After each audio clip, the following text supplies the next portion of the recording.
그 후 나는 산에서 다시 내려와 여호와께서 내게 명령하신 대로 내가 만든 궤에 그 두 돌판을 넣었고 그 두 돌판이 지금까지 거기에 있다.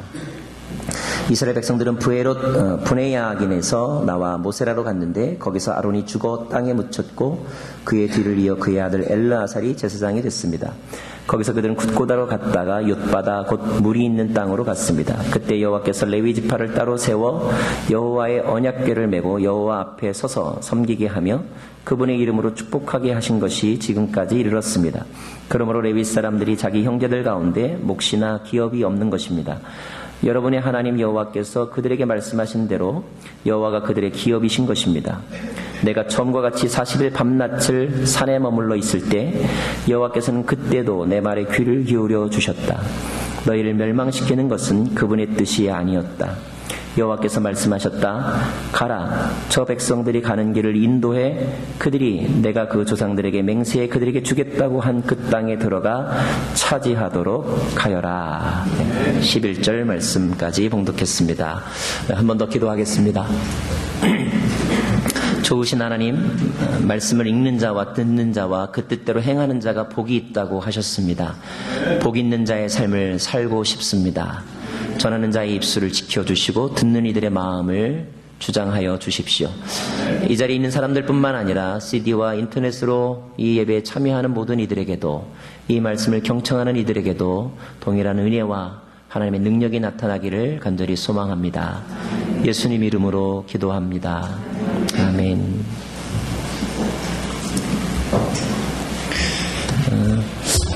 지난 금요일날 저는 교회를 섬기는 우리 전도사님들과 더불어서 점심 식사를 같이 하게 됐습니다.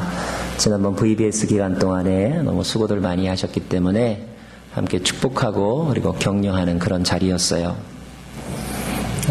식사를 하고 있었는데 식사 도중에 에런 전도사님이 전화를 받았어요. 전화를 받다가 전화기를 들고 바깥으로 나가더라고요. 식사 도중에. 중요한 전화인가 보다 했습니다. 조금 후에 다시 돌아왔어요. 제가 주의 깊게 듣지 못해서 이제 계속 식사를 하고 있었는데 뭐라고 얘기를 하고 있는 거예요. 나중에 다른 전도사님이 저한테 얘기해 줬습니다. 에런 전도사님이 지금 식사 중인데 잠깐 기도하자는 거예요. 내용인즉 이랬습니다. 어떤 뉴스그룹에 있는 학생 하나가 전도사님한테 전화를 해서 기도 부탁을 한 거예요.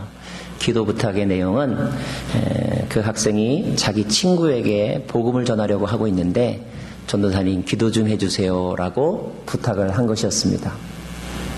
보통 우리가 그런 기도 부탁을 받거나 하면 알았어, 기도해 줄게 이렇게 말하고 자기 하던 일을 계속 하잖아요.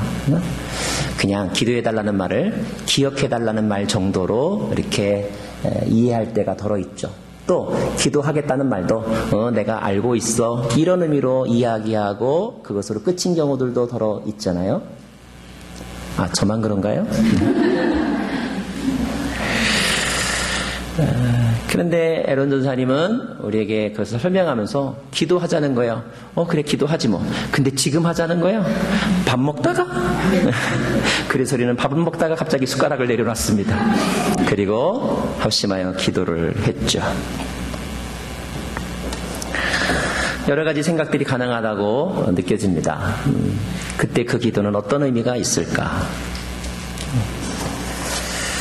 우리 성도님들과 가운데 평일날 저녁 때, 요즘에는 금요일날인데 금요일날 이전에 나와서 기도하는 분들이 계십니다.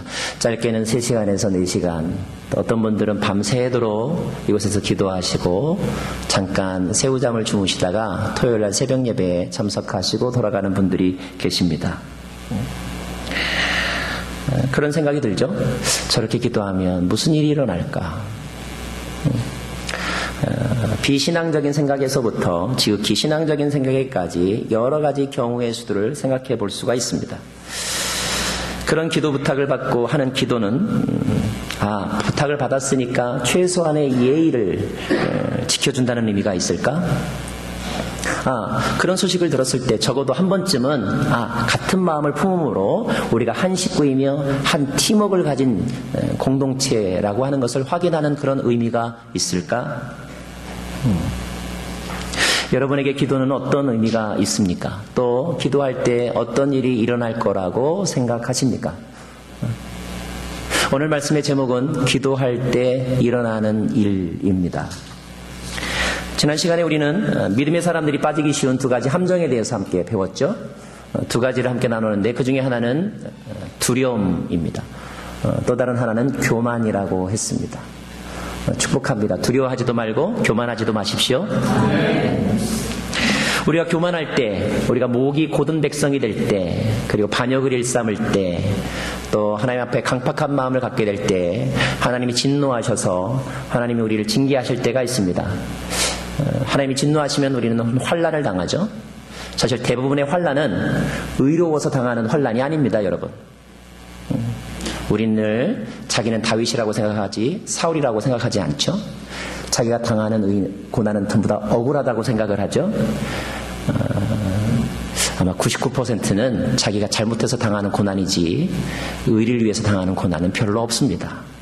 우리가 이 부분에 솔직하기를 원합니다. 자, 가령 예를 들어서 우리가 그런 이유로 인하여 어떤 환난을 당할 때, 특별히 하나님의 진노하심이 우리에게 왔을 때 우리는 그 어려움으로부터 어떻게 벗어날 수 있는가?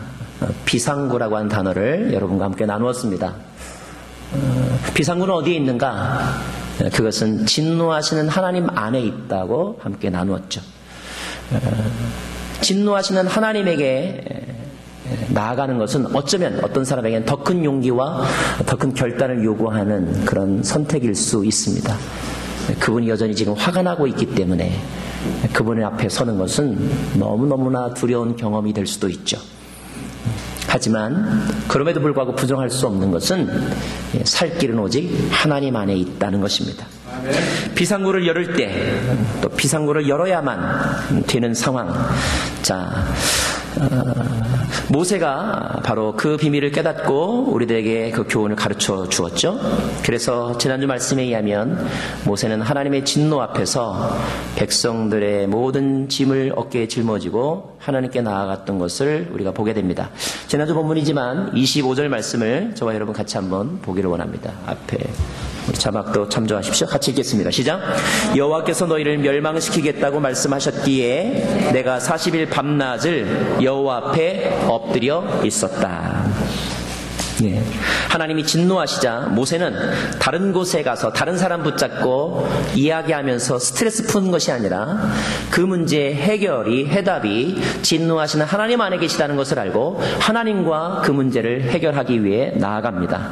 그리고 기도했다고 기록되어 있죠. 엎드려 있었다는 말은 기도했다는 말입니다. 그런데 오늘 우리가 읽은 이 말씀 가운데 보면 모세의 기도의 태도, 자세를 우리가 알 수 있는 그런 단어가 나옵니다. 그 단어는 바로 중간쯤에 있는 내가 40일 밤낮을 이라는 표현이에요. 40일 밤낮. 금식하며 기도했다고도 알려졌는데 어떤 사람이 40일 동안 기도했다는 거, 그것으로 밤낮으로 기도했다는 거, 그만큼 자신이 처한 상황을 절박하게 여겼고 그 기도를 할 때 진심으로 간절하게 했다는 것을 의미하는 거죠. 왜 그렇게 진실하고 간절하게 기도할 수밖에 없었는가? 그만큼 그에게 닥친 일이 심각했고 백성들의 잘못이 컸고 하나님의 진노가 무서웠기 때문에 진지하지 않을 수가 없었다는 거예요. 우리가 하나님 앞에 왜 이렇게 건성건성인지 아세요? 하나님의 마음을 모르니까 우리가 건성건성하는 거예요.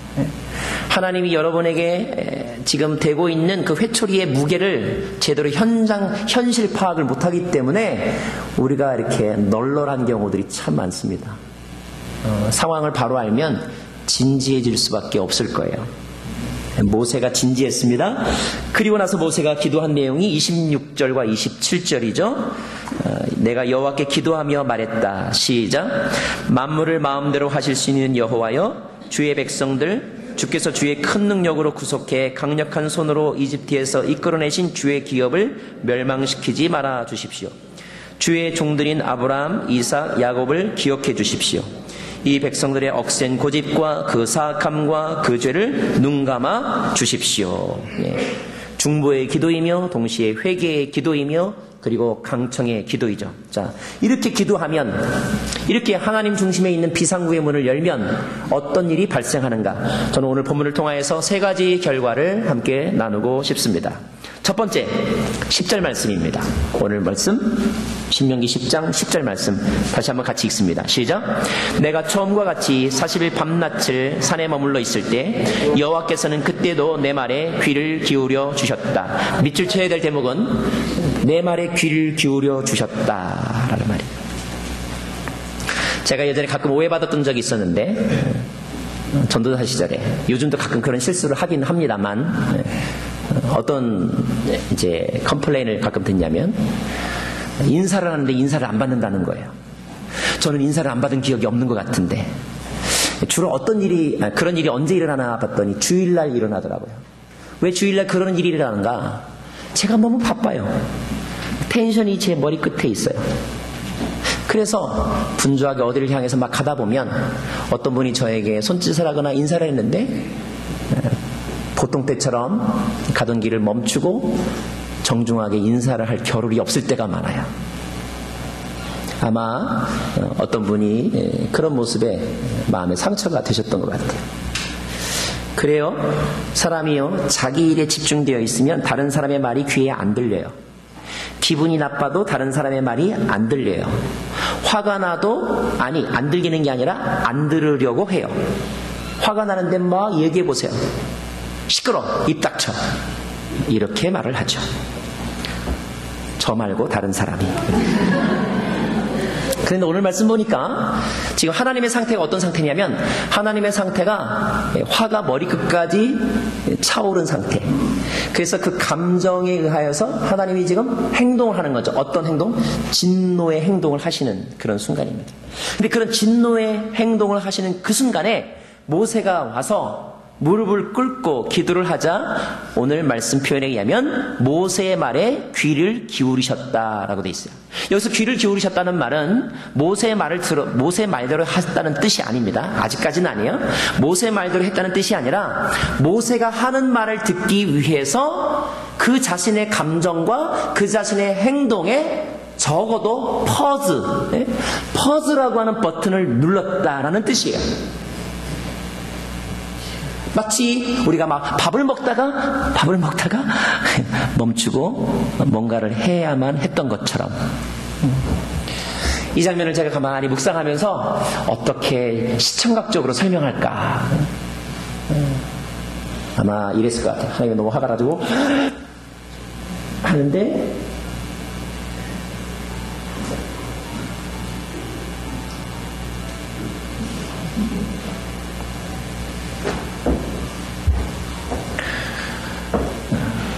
사랑하는 여러분, 우리가 기도하면 하나님은 멈추십니다. 가장 성능 좋은 최고의 ABS 브레이크는 기도예요. 더구나 오늘 말씀 가운데 굉장히 주목할 표현이 있는데, 40절 말씀에 보면 내가 처음과 같이라는 말이 있죠. 40일 밤낮에 산에 머물러 있을 때 여호와께서는 그때도 내 말에 귀를 기울여. 그때도라는 말이 있어요. 그때도. 무슨 말입니까? 우리가 진실되게 그리고 간절하게 나아가 기도하면 그분은 언제나 들어주신다는 말입니다. 아멘. 우리가 부르는 찬양 가운데 하나님 사랑의 눈으로 너를 어느 때나 바라보시며 하나님 인자한 귀로서 언제나 너에게 귀 기울이시니 라는 노래가 있어요. 아, 그렇구나. 하나님은 언제나 나를 주목하고 계시고 내 이야기를 들어주시는구나. 아멘. 어제 말씀을 준비하고 있었는데 말씀을 준비하다가 고민이 생겼어요. 하나님, 오늘 말씀이 기도인데 우리 성도님들 가운데 다 신앙생활 하신 지 오래되셔서 기도를 모르는 분이 없고 기도를 안 하는 분이 없고 기도에 대한 강의나 설교를 안 들으신 분이 없는데 오늘 어떻게 기도에 대해서 설교해야 되죠? 오늘 설교가 너무 뻔해가지고 우리 성도님들이 주무시면 안 되는데 하나님 도와주세요. 제가 그렇게 기도를 했는데 좋은 예화 좀 생각나게 해달라고. 근데 그때 띵동 하고 셀폰 알림 소리가 울린 거예요. 이메일이 왔다는 표시였습니다. 제가 이메일을 열어봤잖아요. 그런 거 열어보는 데는 저는 항상 잘 멈춥니다. 네. 열어보죠. 근데 타이틀이 이렇게 돼 있어요. 얼마 전에 인도에 가신 우리 어영선, 박미선 선교사님의 기도편지인데, 기도편지 앞에 긴급 기도편지라고 이렇게 적혀서 왔어요. 긴급이니까 또 봐야 되죠. 그래서 내용을 읽어봤더니 내용은 이러했습니다. 그분이 인도 뉴델리에 가 계신데, 얼마 전에 서울 양재동 양재성전 여호수아 공동체 청년부가 아웃리치를 왔대요. 아웃리치를 와가지고 노방전도를 하고 저녁 때 집회를 하고 있는데,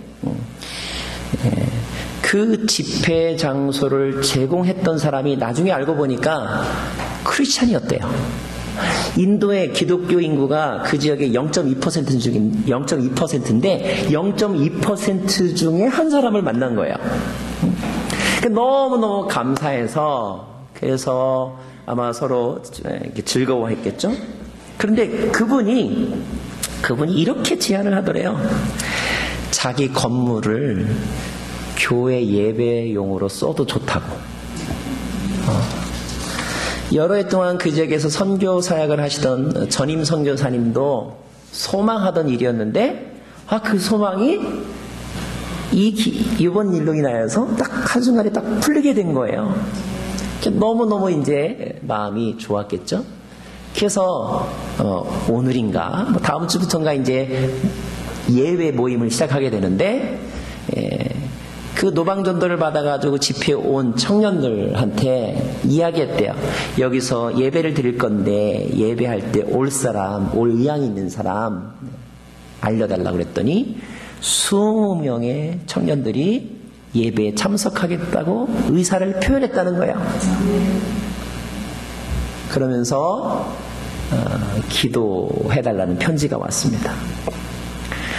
우선 첫째적으로는 그 땅에서 일어난 그 하나님이 하신 일 때문에 놀랬고요. 또 하나 제가 개인적으로 굉장히 익사이드 했던 것은, 하나님 감사합니다. 너무너무 설교에 적합한 예를 보내주시는군요.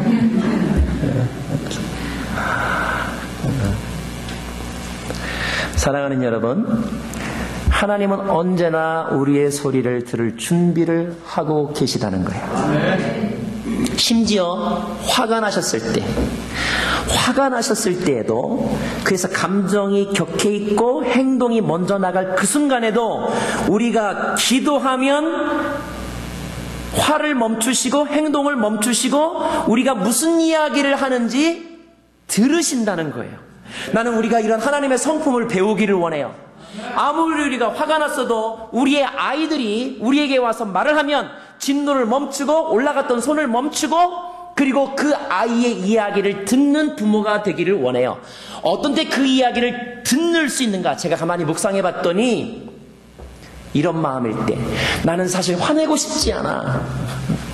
나는 어떻게 해서든지 이 진노를 거두고 싶고 너에게 징계를 하고 싶지 않고, 그래서 이런 상황이 더 악화되지 않기를 원하는데, 이런 마음이 있을 때 그 아이가 와서 아빠라고 부르면 아무리 화가 나도 멈추고, 그래 얘기해봐, 듣는 거더라고요. 우리가 기도할 때 일어나는 첫 번째 일, 하나님께서 그 생각을 멈추시고 우리의 이야기를 들어주신다. 두 번째 말씀, 우리 10절 그 다음 읽겠습니다. 그때도 내 말에 귀를 기울여 주셨다. 그 다음 시작. 너희를 멸망시키는 것은 그분의 뜻이 아니었다. 우리는 가끔 자녀들을 두고 이런 이야기를 합니다. 아휴, 자식이 부모 마음을 어떻게 알아? 그래요. 자식은 아무리 생각해도 자식의 수준에서 생각하고 그 수준에서 함부로 말하고 행동하는 거죠. 엄마가 우리를 사랑하기나 하는 거야? 게다가 그런 생각이 들 때 그 주변에 있는 사람들이나 주변에 있는 다른 영들은 그 이야기를 캄다운 시키고 올바른 쪽으로 이렇게 생각하도록 돕는 것이 아니라 책임감 없이 무책임하게 쉽게 말을 하죠. 말을 합니다. 지난주 본문을 보면 좀 우리가 자세히 살펴봐야 되는데 가나안 땅에 사는 사람들도 그런 생각을 할 수 있다는 것을 보여주는 장면이 나와요. 28절의 말씀 보면 모세가 기도할 때 이렇게 기도합니다. 그렇게 하지 않으면 주께서 우리를 들여보내실 그 나라는 그 가나안 땅의 사람들을 말합니다. 그 나라 사람들이 이렇게 말할 거라는 거예요. 어떻게? 여호와가 그들에게 약속한 그 땅에 그들을 들여보낼 수 없었고, 다시 말하면 여호와의 능력이 부족하구나. 그리고 그들이 미워 광야에서 죽이려고 그들을 인도해냈구나. 여호와가 너희들을 미워하는구나. 이렇게 그들이 생각하지 않겠느냐? 그렇게 우리들에게 말하지 않겠느냐? 이런 표현입니다. 사실 이런 얘기를 처음 들으면 아니야, 그럴 리가 없어. 우리 엄마는 우리 아빠는 그럴 뿐이 아니야. 이런 생각이 들다가도 문득 혼자서 있다 보면 그 생각이 자꾸 내 머릿속을 파고 들어오고 내 마음을 흔들어 놓죠. 그래서 나중에는 소설을 쓰잖아요. 그래, 우리 아빠가 친아빠가 아닐지도 몰라. 우리 엄마는 날 미워하는 게 틀림없어. 우리 형은 나를 미워해. 저 동생은 나를 싫어해. 어떤 분은 막 속으로 소설을 쓰잖아요. 저 목사가 나를 미워하는 게 틀림이 없어.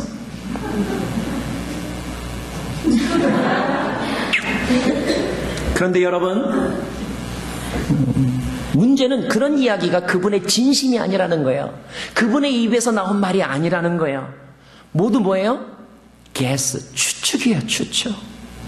근데 그렇게 추측하게 하는 세력이 있어요. 그런 거짓된 마음을 심어주는 자가 있는데 그가 바로 사탄이라고 예수님은 말씀하시죠.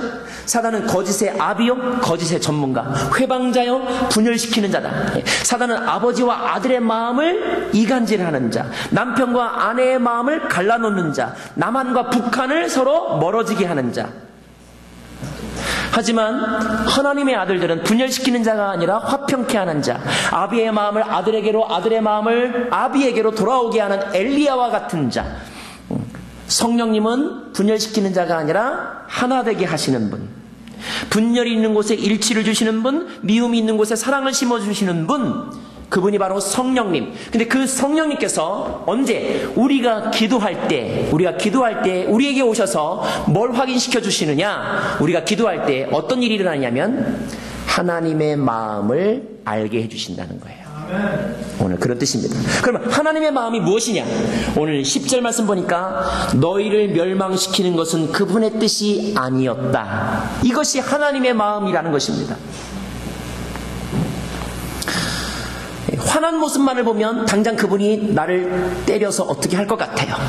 그런데 화난 표정이 아니라 그 표정 깊숙한 곳에 있는 그분의 진심, 그 진심을 기도할 때 하나님이 우리에게 알려주신다는 것입니다. 우리가 아이들한테 혼내킬 때 가끔 그러잖아요. 너 혼나야 되겠구나. 이리 와, 너 혼나. 너 새슬 뜨고 하니 그가 나면 너 맞아. 하나, 둘 반. 너 맞아. 둘 반의 반. 여러분, 이렇게 같은 말을 반복하는 이유는 무엇일까요? 사실은 나는 너를 때리고 싶지 않다는 거예요. 내가 낳은 자식을 내가 왜 때리고 싶냐는 거예요. 다만 네가 빨리 깨달으라는 것. 기다리시는 하나님의 협박인 것 같지만 사실은 초청인 것입니다. 근데 그 마음을 아는 아들이 있고 그 마음을 모르는 아들이 있잖아요. 이 아는 것과 모르는 것의 차이가 얼마나 큰지 아세요? 제가 기억나는 일이 있는데 초등학교 때였어요. 초등학교 때 방학 때가 되면 서울에서 저희 형이 내려왔어요. 방학 때가 되어서 서울에서 내려온 대학교 다니는 형은 집에 오면 이렇게 늦잠만 자는지 맨날 일어나는 게 12시예요. 그래서 아침, 다른 식구들 다 아침을 먹는데 혼자서 늦잠을 자요. 방학 때가 돼서 같이 왔던 저희 누나가 저한테 시켰어요. 가서 형 좀 깨워와라. 그 형을 깨웠더니 들은 척도 안 하고 계속 자는 거예요. 그래서 안 일어나는데 그때 누나가 저한테 방법을 가르쳐 줬어요. 그래서 저는 그대로 순종했어요. 형한테 갔어요. 형의 잠자는 코를 비틀면서 배짱이야, 배짱이야, 이 게으름뱅이 배짱이야 하면서 막 깨웠어요. 제가 그때 경험했어요. 아, 낮에도 별을 볼 수 있구나. 별이 번쩍였어요. 예, 주걱 같은 손바닥에 날라가지고 별이 번쩍였어요. 얼마나 서럽게 울었는지. 그 다음 싸움은 이제 누나와 형과의 싸움으로 발전했어요. 한쪽 구석에 가지고 흐느끼면서 이렇게 시무룩하고 있는데, 저희 아버지가 저를 부르셨어요. 저희 아버지가 그날 그 이웃 지역에 있는 교회에서 회의가 있어서 거기를 가셔야 되는데, 원래 저희 아버지 계획은 거기를 버스를 타고 갔다가 오시는 거죠. 시외버스. 근데 아버지가 생각을 바꿔서 버스를 안 타고 자전거를 타고 갔다 오기로 하셨나 봐요. 자전거를 타고 간다고 나가시면서 저를 부르시더니 버스를 타고 갈 때 내야 될 버스 요금 거금 80원을 제 손에 쥐어주면서 저를 바라보시면서 저에게 주셨던 눈빛을 내가 잊을 수가 없어요. 그 눈빛은 이거였어요. 넌 아무 잘못 없어. 내가 네 형보다 너를 더 사랑해. 나는 그렇게 느꼈어요.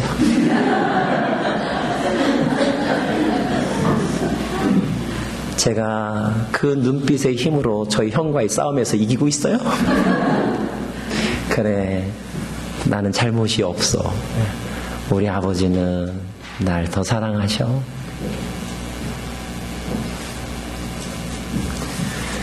우리가 마음이 어려운 것은 환경 때문이 아니에요. 환경 속에 있는 하나님의 뜻을 모르기 때문에 그런 거예요. 근데 오늘 하나님께서 기도할 때 하나님께서 모세를 통하여 너희를 멸망시키는 것은 하나님의 뜻이 아니야 라고 가르쳐 주셨다는 거예요. 요한복음 말씀에 영생은 오직 한 분이신 참 하나님 아버지와 아버지께서 보내신 예수 그리스도를 아는 것이라고 했어요. 아는 것이 영생이라고 했어요. 하나님이 나를 얼마나 사랑하시는지를 아는 것이 영생이라고 했어요. 언제 그 기쁨과 그리고 평강을 누릴 수 있는가? 우리가 하나님 앞에 기도의 문을 열 때 하나님이 그것을 설명해 주신다는 거예요. 나는 너를 사랑해. 나는 네가 잘 되기를 바래. 나는 너를 절대로 멸망시키고 싶지 않아. 세 번째, 우리가 기도할 때 어떤 일이 일어나는가? 1983년은 한국 축구계가 잊지 못하는 해입니다. 1983년은 박종환 감독이 이끄는 청소년 국가대표팀이 멕시코에서 사상 처음으로 4강에 올랐던, 너무 사상 처음이어가지고 멕시코 4강 신화라고 하는, 신화가 뭐예요? 전설 속에서나 가능한 일, 그것을 이뤘던 해가 1983년이에요. 그 후에 한국 축구는 자신감은 얻었지만 그러나 그만한 성적을 다시 거두지는 못했어요. 사람들은 이렇게 말했죠. Again 1983, 다시 한번 멕시코 4강 신화를 이루자. 그런 다짐을 갖고 국제 경기에 나갔지만 그러나 대개는 본선에서 떨어지거나 아니면 그저 그런 성적을 거두었던 적이 더 많았습니다. 그런데 여러분, 1983년으로부터 정확히 19년이 지난 2002년 히딩크 감독이 이끄는 한국 대표팀이 월드컵에서 4강에 올랐어요. Again. 그죠? 물론 사람들은 그 성적에 스스로를 좀 겸연쩍어 하죠. 주최국이어서 그랬을 거야. 앞으로 이런 성적은 전무후무할 거야. 이런 생각들을 갖곤 했었죠. 그래도 또 그 후에 어디 국제대회에 나갈 때는 Again 2002 하지만 또 그런 바램대로 그럴 만한 성적이 나오지 않았습니다. 그런데 10년이 지난 2012년, 얼마 전에 한국 축구가 올림픽에서 4강에 올랐을 뿐만 아니라 4등이 아니라 3등까지 했잖아요. 와, 10년 만에 다시 again victory. again이란 말이 이때처럼 기분 좋을 때가 어디 있을까? 근데 우리의 인생을 돌아보면 가끔 다시 한번 그 순간이 왔으면 하고 바랄 때가 있어요. 그죠? 내가 다시 대학 시절로 돌아갈 수만 있다면, 내가 다시 연애할 때로 돌아갈 수만 있다.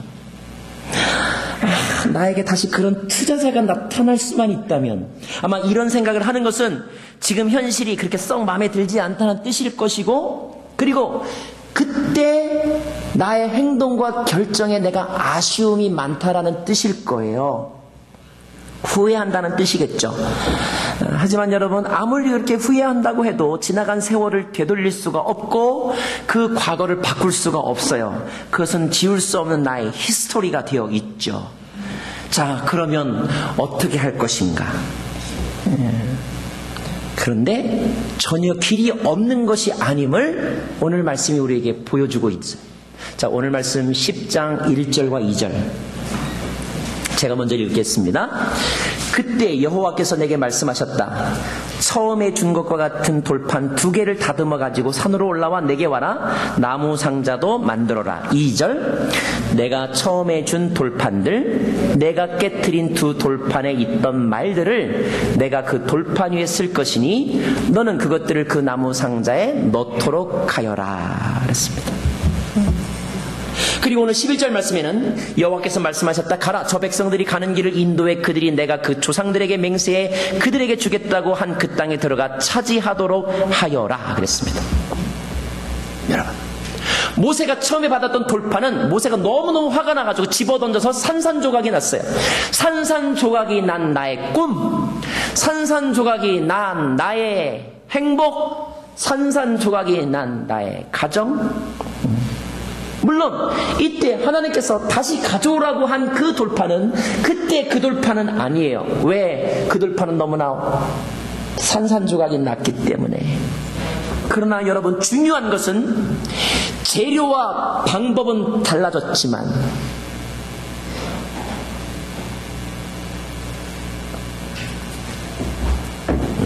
하나님과의 관계와 언약은 회복되었다는 거예요. 다시 말하면 우리가 기도할 때 하나님은 우리에게 무엇을 주시는가? 따라합니다. 기회를 주신다. 그래요. 기회. 여러분, 기회라는 말처럼 중요한 게 어디 있을까요? 요즘같이 불황기에, 요즘같이 실업률이 높을 때에 취직할 기회를 얻는다는 거. 오랜 지병을 앓고 있는 사람에게 명의로부터 치료받을 수 있는 기회를 얻는다는 거. 기회, chance, opportunity. 시카고에 있을 때 함께 사역했던 유스 전도사님, 그분의 부모님은 애틀란타에서 조그만 식당을 하셨던 분인데, 그 어머니가 원래 병이 있으셔서 일주일에 2번씩 신장 투석을 받으셔요. 일주일에 2번씩. 몸도 연약하시겠죠. 또 어디 멀리 갈 수가 없어요. 그러나 남편과 둘이 식당은 하셔야 돼요. 참 열심히 정말 있는 힘을 다해서 그렇게 식당을 경영하면서 이제 자녀들 양육하셨던. 그런데도 참 귀한 것은 이 2분이 신앙이 참 너무너무 좋으세요. 작은 교회이지만 열심히 섬기시고 새벽 예배를 멈춘 적이 없는 분이셔요. 한 2년 전쯤인가 어느 날 전도사님이, 목사님 저 애틀란타 좀 다녀오겠습니다. 왜요?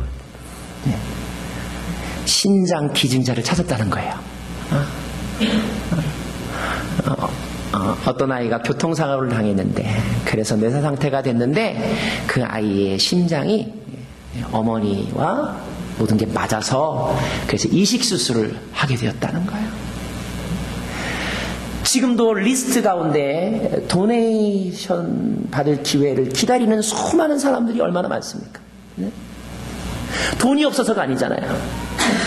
기회가 와야만 치료받는데, 그런데 어느 날 정말로 도적과 같이, 그래서 한밤중에 갑자기 연락이 와서, 왜? 때를 놓치면 못하니까 한밤중에 연락이 와서 이제 이식 수술을 했는데 잘 맞춰서 지금은 그 어머니가 건강하게 잘 지내고 계시는 그런 분이 계십니다.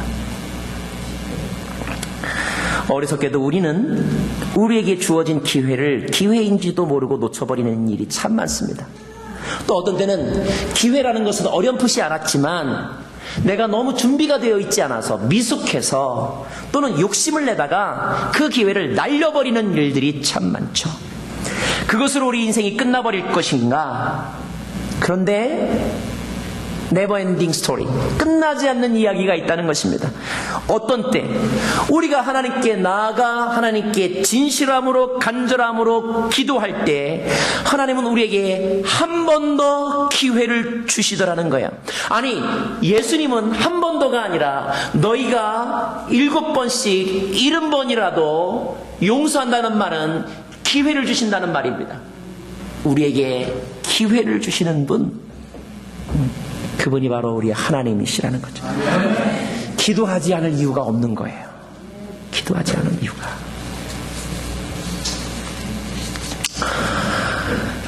자, 금요일날 그런 일이 있고 나서 어제 저녁 때 제가 그 유스 그룹의 그 학생을 만났어요. 밥 먹다가 밥 못 먹게 만든 그 학생을 만났어요.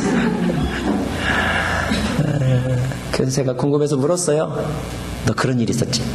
그때 에런 전사님한테 전화했을 때 우리 같이 있었는데 우리가 식사하다가 식사를 잠깐 멈추고 같이 기도했다. 그랬더니 친구가 너무 좋아하는 거예요. 근데 또 물어보고 싶은 말이 있잖아요. 안 물어봐도 되지만 그래도 물어보고 싶어갖고, 그래서 어떻게 됐어? 라고 물어봤어요. 이 친구가 그러는 거예요. Thank you God, he became a Christian.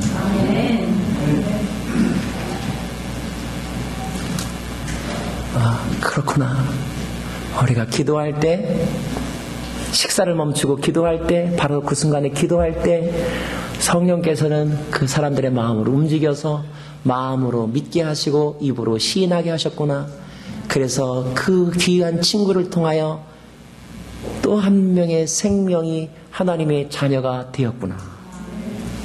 할렐루야. 하나님이 그 친구의 기도만 들으실까요? 하나님이 저의 기도만 들으실까요? 하나님은 여러분의 기도도 들으십니다. 저는 오늘 기도하면서 오늘 말씀을 마치려고 하는데, 어제 저녁 때 받은 어영선 박미선 전도사님의 긴급 기도 제목은 이거였어요. 1번, 하나님께서 준비해준 영혼들이 올 수 있게 해주십시오. 2번, 이 교회를 통해서 이 지역의 많은 청년들에게 복음이 전파되게 해주십시오. 3번, 우리 팀이 연합하고 하나 되어서 이 사역을 잘 감당하도록 해주십시오. 제가 가만히 읽어보면요, 별로 그렇게 긴급해 보이지 않아요. 우리가 늘 하는 기도 제목 같아요. 그런데 선교 현장에서 이런 영적 사건에 직면하고 있던 이 선교사님에게는 이것만큼 긴급한 게 없는 거예요.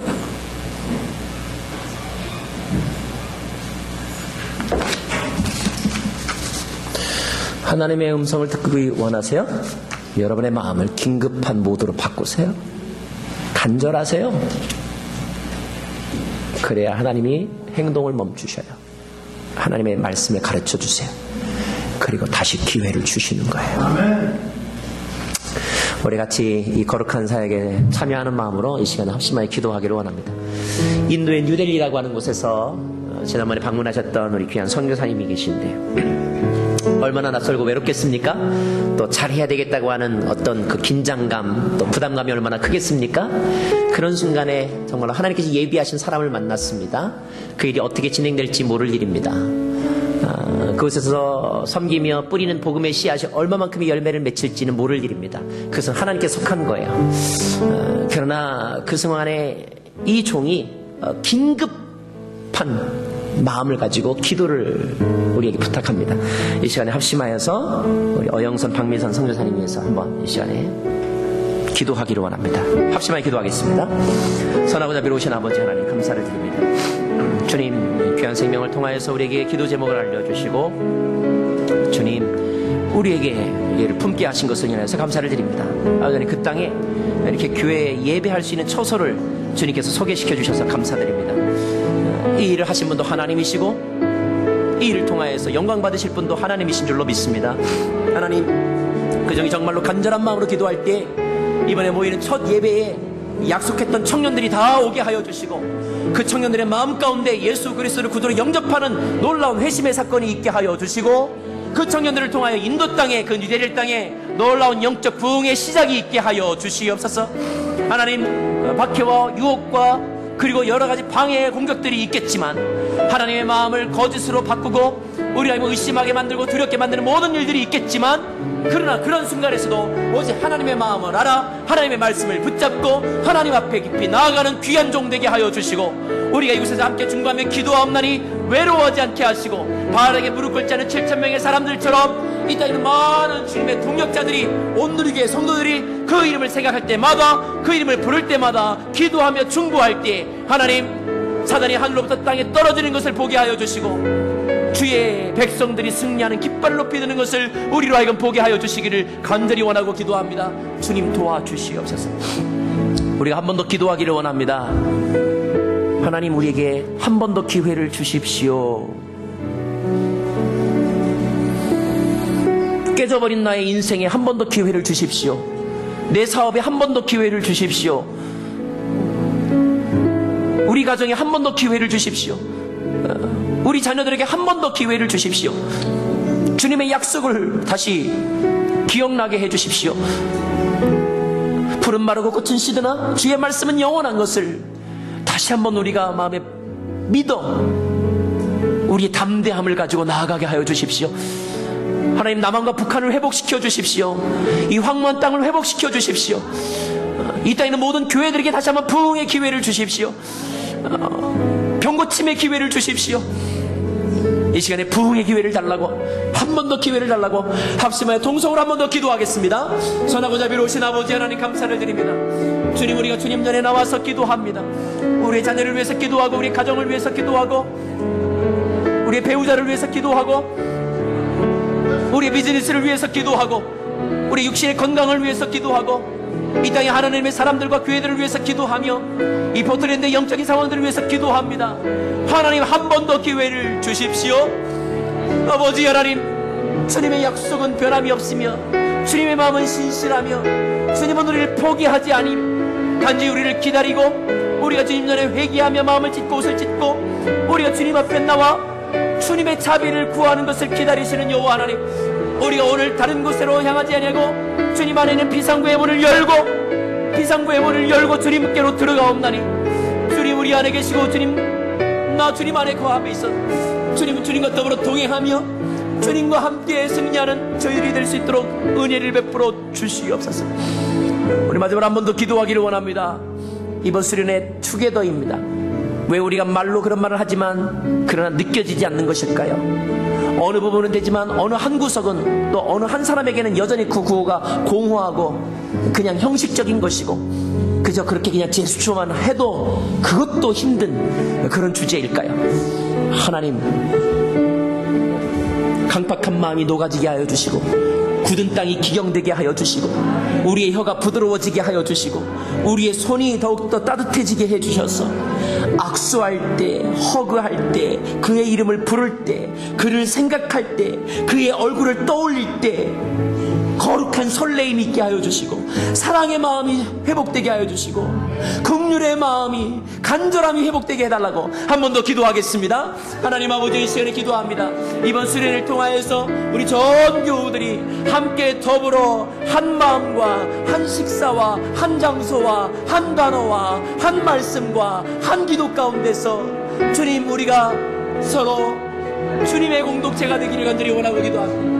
함께 울리며 함께 웃으며 함께 비전을 꿈꾸며 우리에게 주신 은사를 따라서 더불어 함께 주님의 은혜 땅에 들어갈 수 있는 저희들 될 수 있도록 도와주시옵소서. 교통하시는 성령님, 우리의 모든 박혀있던 남들을 머물러 주시고, 기대하는 마음을 주시고, 기도할 마음을 주시고, 담대히 나아갈 수 있는 용기를 주시기를 간절히 소망하고 기도합니다. 은혜가 있게 하여 주시고, 회복이 있게 하여 주시고, 거룩한 성장과 성숙과 변화가 있게 하여 주시옵소서. 주님 우리와 함께 하여 주십시오. 주님 우리와 함께 하여 주십시오.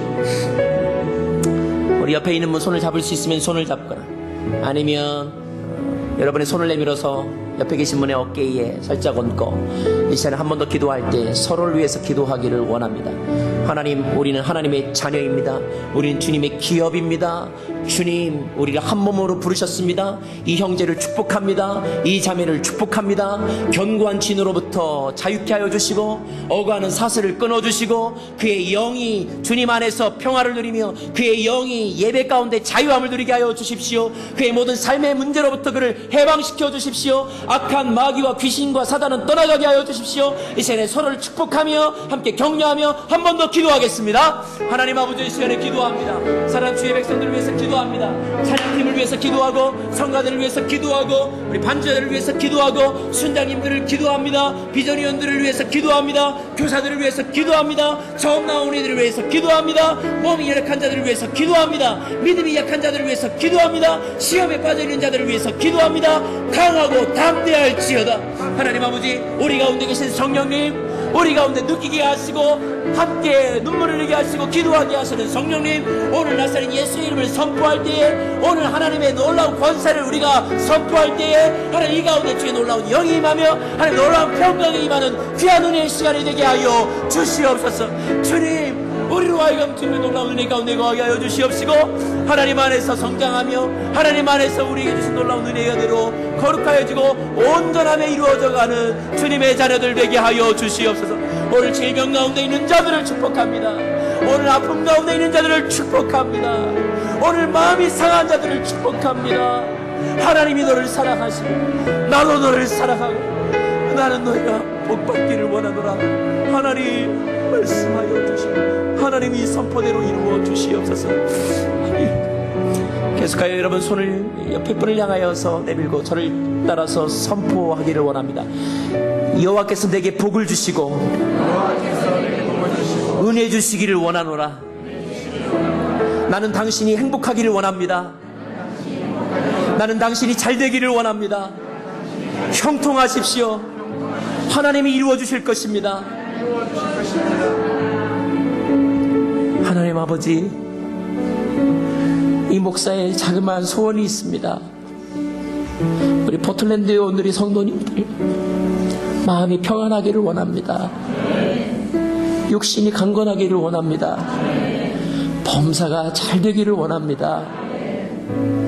이 마음 하나님 받아주시고 이 마음으로 서로 위로 삼게 하여 주시고 이 마음으로 다시 시작하게 하여 주시옵소서.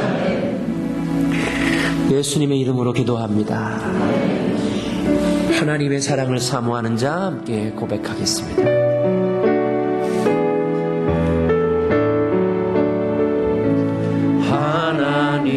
하나님의 사랑을 사모하는 자, 하나님의 평안을 바라가는 자, 너의 모든 것 창조하신 우리 주님이 너를 얼마나 사랑하시는지.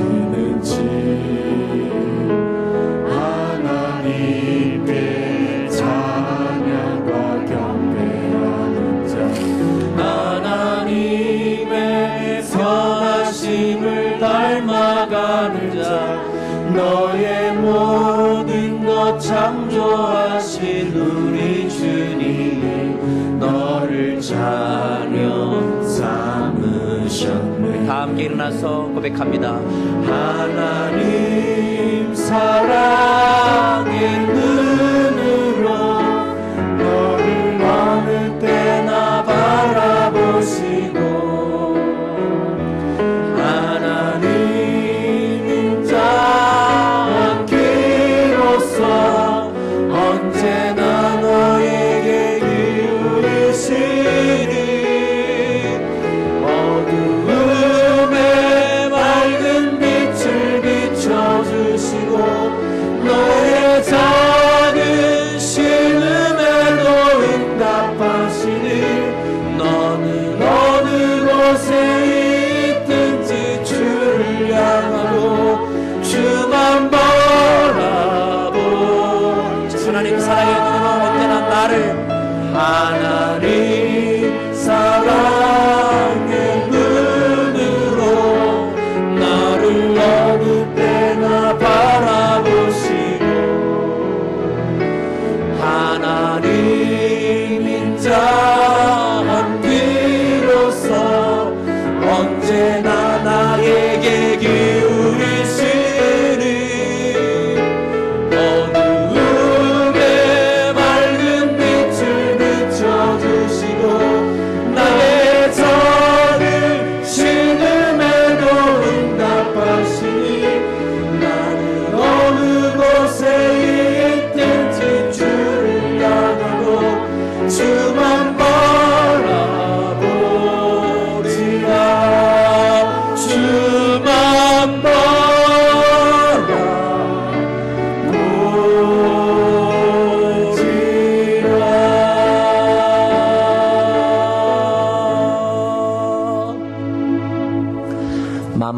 마음대로 하실 수 있는 여호와 하나님, 만물의 주인이시며 만물의 영광의 주가 되시는 하나님, 오늘 주님께로부터 받아 일주일 동안 잘 사용하게 해주셔서 저희들이 그 일용할 양식으로 이번 주간을 지냈습니다. 감사하며 감사의 마음을 드리고 주께로 받은 것의 일부를 주께로 돌려드립니다. 하나님, 혹 어떤 이에게는 더 필요한 것들이 있어서 주님께 소원하는 이들이 있습니다. 주님, 헤아리시고 판단하시고 또 결정하실 주님을 신뢰합니다. 긍휼을 베풀어 주십시오. 이 물질이 쓰이는 곳에, 그리고 주의 물질로 사역이 이루어지는 곳곳마다 상처와 비판이 아니라 격려와 칭찬과 회복의 기적들이 계속되기를 원합니다. 예수님의 이름으로 기도하옵고, 이제는 주 예수 그리스도의 은혜와 하나님 아버지의 크고 놀라우신 사랑과 성령님 위로하시며 교통하시며 또 깨닫게 하시는 놀라운 은혜의 역사가 하나님 안에 있는 비상구의 문을 열고 기도 가운데 주님의 마음을 배우고 주님으로부터 다시 기회를 얻어 우리의 비전을 향하여 나아가기를 원하는 주의 백성들 머리 위에 놀라우신 주님의 은혜가 이제로부터 영원토록 함께 계시기를 간절히 축원하옵나이다. 아멘.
감사의 박수 올려드리겠습니다.